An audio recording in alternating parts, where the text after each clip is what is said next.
Director ஆகணும் கிட்டத்தட்ட 5 வருஷமாக வாய்ப்பு தேடிட்டு இருக்கேன். ஒரு ப்ரொடியூசர்கிட்ட கதை சொல்லி கதை பிடிக்கலன்னு சொல்லியிருந்தாலும் பரவாயில்ல, இது வரைக்கும் ஒரு ப்ரொடியூசர்கிட்ட கூட கதை சொல்கிற வாய்ப்பு கூட அமையல. இப்படியே வாழ்க்கை போயிருமோன்னு பயமாக இருக்கு. சார் சொல்லுங்க. என்ன சார் ஆச்சு? வண்டி puncture ஆயிடுச்சுப்பா.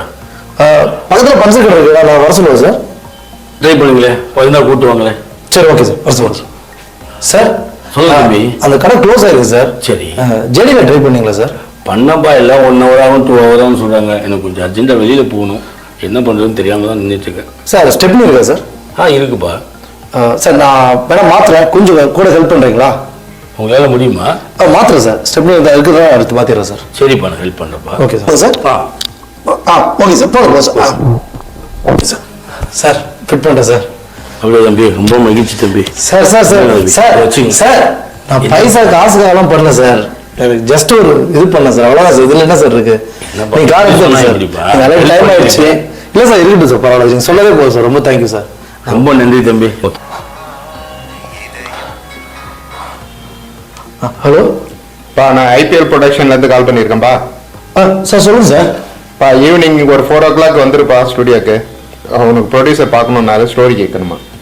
Sir okay sir, sure sir. இன்னைக்கு தானே சார்? ஆமாப்பா. ஓகே சார், தேங்க்யூ சார், நான் வந்துடுறேன் சார். சார், அட தம்பி, நீங்களா? வாங்க உட்காருங்க. நீங்கள் டைரக்டரில் ட்ரை பண்ணிட்டு இருக்கீங்க? ஆமாம் சார், 5 இயர்ஸாக ட்ரை பண்ணிட்டு இருக்கேன் சார். சரி கொடுங்க தம்பி. இது நான் படித்து முடிக்கணும்னா ஒரு 3 நாள் ஆகும். நீங்கள் ஆன்லைன் ஸ்டோரியாக வருது, சொல்லுங்க பார்ப்போம். ஒரு வில்லேஜ் ஸ்டோரி சார். ஒரு 2 குடும்பம் வந்து ரொம்ப தீரா பகையோட வாழ்ந்துட்டு இருக்க குடும்பம். ஆல்ரெடி சண்டை போட்டு இவங்க குடும்பத்தில் ஒருத்தரும் அவங்க குடும்பத்தில் ஒருத்தரும் வெட்டிக்கிட்டு இறந்துடுறாங்க.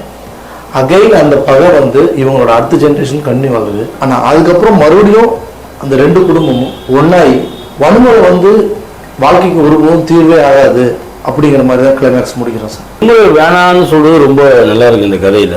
சரிங்களா, நான் உங்களுக்கு கால் பண்ணுறேன். Okay sir. காஃபி சாப்பிட்டீங்களா? இல்லை சாப்பிடுங்க சார். போகும்போது சாப்பிட்டு போங்க. ஓகே சரிங்களா? ஓகே தம்பி வினேஷ். சார், நான் ப்ரொடியூசர் பேசுகிறேன்ப்பா. சார் சொல்லுங்கள் சார். தம்பி, நீங்கள் சொன்ன கதை வந்து ரொம்ப நல்லா இருந்துச்சு. யாருன்னே தெரியாத ஒரு நபருக்கு வந்து உதவி செஞ்சீங்க, இன்னொன்று தெரியாத வேலையை ரொம்ப திறமையாக எனக்கு பண்ணி கொடுத்தீங்க. ஸோ உங்களுக்கு பிடிச்ச விஷயமான சினிமாவை நீங்கள் நல்ல திறமையாக பண்ணி எனக்கு தெரியுது. ஸோ உங்கள் கதையை நானே ப்ரொடியூஸ் பண்ணுறேன், நீங்கள் தான் டைரக்ட் பண்ணுறீங்க. இந்த படம் நல்ல ஹிட் ஆக போகுதுப்பா. டெஃபினட்டாக பெரிய படம், பெரிய ஹிட் அளவுக்கு நான் எடுப்பேன் சார். உங்கள் திறமை மேலே எனக்கு நம்பிக்கை இருக்குது. Thank you sir, thank you very much sir. Okay okay okay okay sir, okay sir, thank you sir.